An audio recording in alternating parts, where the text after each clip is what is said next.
the beginning of the leak, but I'm not sure. I removed the covers on the underbody covers, but I have no clue where this leak is coming from. Obviously it's right above here, but I don't even know where to begin because I didn't see anything on top of the engine. Start the car.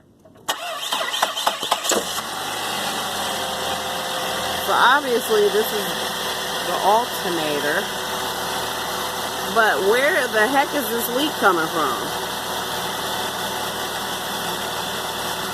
I don't know.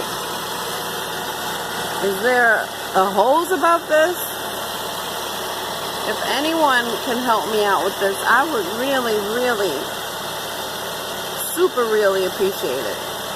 Thank you.